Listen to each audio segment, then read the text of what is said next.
दोस्तों आज के वीडियो में जानेंगे ट्रांसपोर्ट का बिजनेस कैसे करें, किन किन कागजात की ज़रूरत लगेगी और इसे हम कैसे पूरे भारत में फैलाएं, यानी कि अपना नेटवर्क हम पूरे भारत में कैसे फैलाएं। दोस्तों इसी से संबंधित आज के वीडियो में जानकारी शेयर करेंगे। दोस्तों वीडियो सुनने के बाद आपके मन में कुछ भी प्रश्न है, कुछ भी डाउट है, उसे क्लियर करना चाहते हैं तो दोस्तों कमेंट सेक्शन के माध्यम से पूछ सकते हैं। दोस्तों कोई और सुझाव देना चाहते हैं या किसी बिजनेस के बारे में और जानकारी लेना चाहते हैं, कौन सा बिजनेस आप करने में इंटरेस्टेड हैं, तो दोस्तों उससे संबंधित जो भी जानकारी हो दोस्तों हम रिसर्च करके आपको सही सही जानकारी पहुंचाने का प्रयास करेंगे। आप कमेंट सेक्शन के माध्यम से बताइए। तो चलिए दोस्तों हम ट्रांसपोर्ट का बिजनेस कैसे करें। दोस्तों ट्रांसपोर्ट का जो बिजनेस होता है वो तहसील लेवल पे, जिले लेवल पे और स्टेट लेवल पे, यानी जो राजधानी होती है वहाँ होता है और सबसे बेस्ट बिजनेस है। अगर देखा जाए तो सबसे बेस्ट बिजनेस है, रिस्क नहीं है और ना तो ज़्यादा इन्वेस्टमेंट करने की ज़रूरत है। तो अब आपको देखना है आप किस लेवल पे करना चाहते हैं, आप कहाँ से बिलोंग करना चाहते हैं। क्या आप अपने दोस्तों तहसील ब्लॉक लेवल पे करना चाहते हैं या डिस्ट्रिक्ट लेवल पे, तो सबसे बेस्ट जो होगा वो डिस्ट्रिक्ट लेवल पे होगा। तो दोस्तों डिस्ट्रिक्ट लेवल पे करने के लिए आपको एक कमरा चाहिए। कमरा कोई ज़रूरी नहीं है कि आपका मेन सिटी में हो, सिटी से बाहर रहेगा तो भी चल जाएगा, सिटी में लेने की ज़रूरत भी नहीं है। तो सिटी से बाहर लेंगे तो कमरा भी सस्ता मिलेगा। एक कमरा लेना है और एक गोदाम लेना है। गोदाम थोड़ा सा छोटी बड़ी जो भी होगा चल जाएगा अभी शुरुआती तौर पे। जब आपका बिजनेस बड़ा चलने लगेगा तो आप बड़ा कर सकते हैं। इसे ऐसे भी कर सकते हैं दोस्तों, कमरा थोड़ा सा बड़ा ले लीजिए, बड़ा लेने के बाद आगे ऑफिस डाल दीजिए और पीछे साइड में गोदाम डाल दीजिए। ऑफिस के लिए क्या करना है, ऑफिस के लिए आपको एक मेज चाहिए, कुर्सी चाहिए और बैठने के लिए जैसे एक दो लोगों के लिए आप एक दो कुर्सी रख सकते हैं। इसके बाद आपके पास लैपटॉप होना चाहिए या डेस्कटॉप होना चाहिए, उसमें इंटरनेट कनेक्शन की व्यवस्था होनी चाहिए, यानी वाईफाई होना चाहिए। आपके पास एक प्रिंटर भी चाहिए प्रिंट आउट निकालने के लिए। इतने सारे कागजात अगर आपके हैं तो बड़े लेवल पे अच्छे ढंग से आप कर सकते हैं।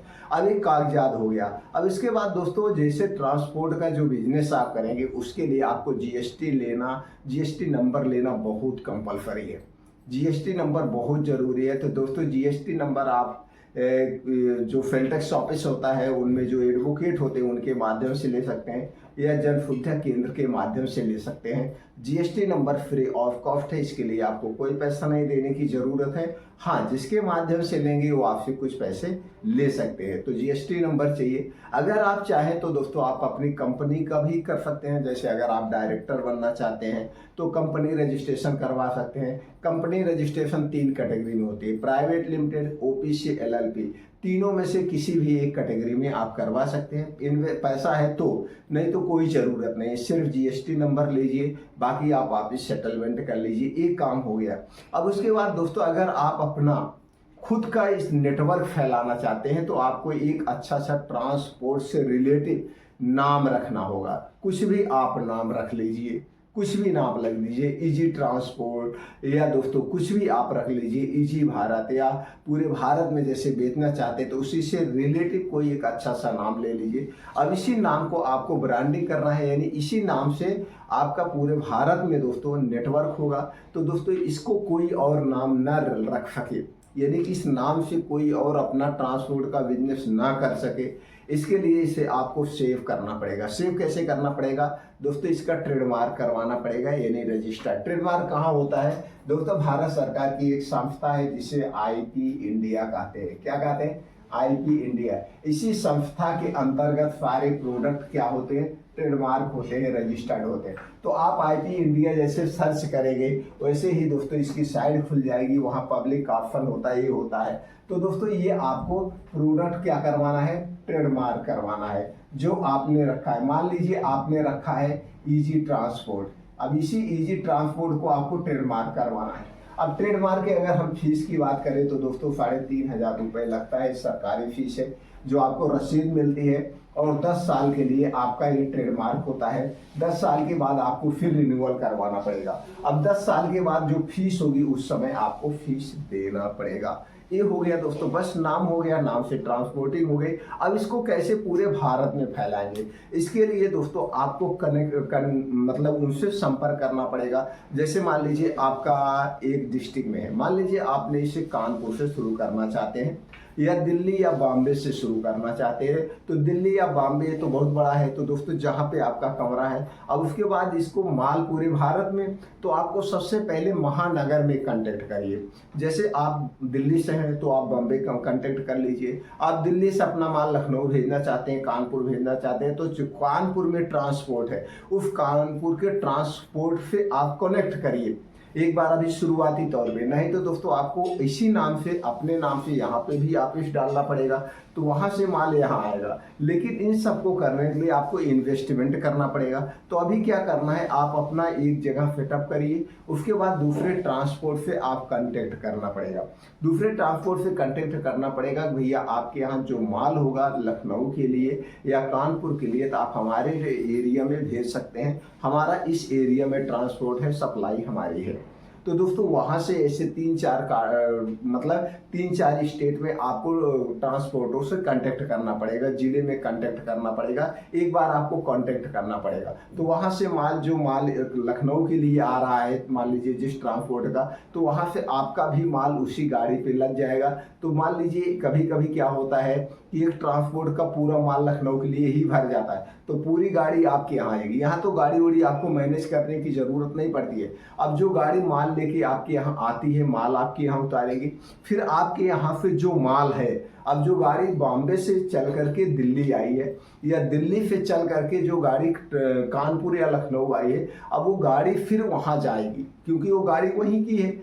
अगर यहाँ की होगी तो चल जाता है, तो वहाँ की भी होगी या वहाँ की कहीं की भी होगी, तो गाड़ियाँ चलती रहती है। तो आपके यहाँ से फिर जो माल इकट्ठा हुआ, ये माल लेकर जा करके वहाँ रास्ते में कोई भी ट्रांसपोर्टर उतारते हुए जाती, ऐसे होता है, लिंक होता है। तो जैसे ये दिल्ली है, अब दिल्ली से कानपुर आ रही है, कानपुर से लखनऊ आ रही है, ये बीच में जितने जैसे रामपुर, आगरा, ये जो भी जिले पड़ेंगे, अब इस जिले के जो माल होगा इसमें लदा रहेगा, तो यहाँ उतारते उतारते ऐसे आती। ऐसे दोस्तों ये कनेक्शन होता है ट्रांसपोर्ट। इसी तरह से अगर आप ही अपने ही नाम से खोलना चाहते हैं, तो अब आपको जैसे मान लीजिए शुरुआत आप कानपुर से कर रहे हैं, कानपुर एक ऑफिस खोलिए, फिर कानपुर के बाद लखनऊ खोलिए, लखनऊ के बाद अकबरपुर खोलिए, सीतापुर खोलिए, हरदोई खोलिए, तो सब जगह एक एक ऑफिस आपको खोलना पड़ेगा। तो इसमें क्या होगा कि जैसे हरदोई का जो माल है या दिल्ली का जो माल है लखनऊ के लिए, कानपुर के लिए, तो अब आपका ऑफिस सब जगह है। देखिए इस ढंग से समझिए, अब आपका ऑफिस जब अपने नाम से सब जगह है,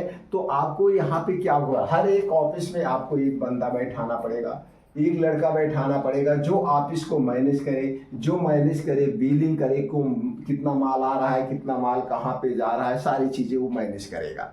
अब उसके बाद जैसे आपका ही सब जगह आपके नाम से है, तो यहाँ मान लीजिए दिल्ली से जो माल अब निकलेगा, अब बीच में जितने भी डिस्ट्रिक्ट पड़ेंगे, हर एक डिस्ट्रिक्ट का माल होगा, तो आप यहाँ से अपने गाड़ी में लोड करेंगे, आप अपने हर एक ऑफिस पे हर एक माल उतारते हुए आएंगे। फिर मान लीजिए आपका ये लास्ट स्टॉप कहाँ है, लखनऊ है। अब फिर लखनऊ से जो माल आप यहाँ से लोड करेंगे, पूरा डिस्ट्रिक्ट देते हुए बीच में जितने भी डिस्ट्रिक्ट है कवर करते हुए आपका दिल्ली जाएगा।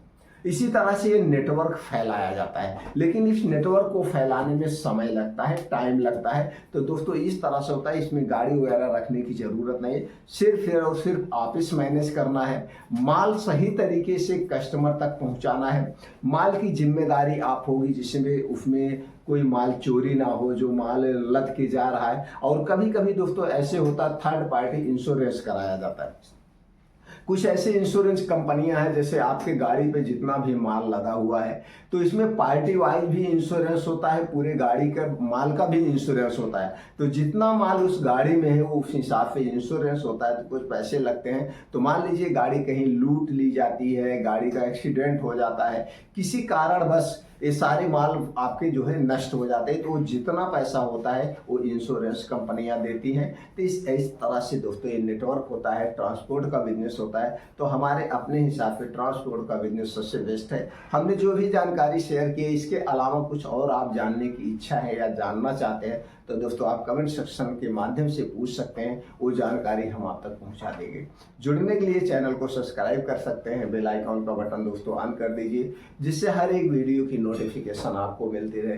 किसी और विशेष बिजनेस के बारे में अगर आप जानना चाहते हैं तो भी कमेंट सेक्शन के माध्यम से बता दीजिए दोस्तों, उस पर रिसर्च करके सारी जानकारी आपको हम प्रोवाइड कर देंगे।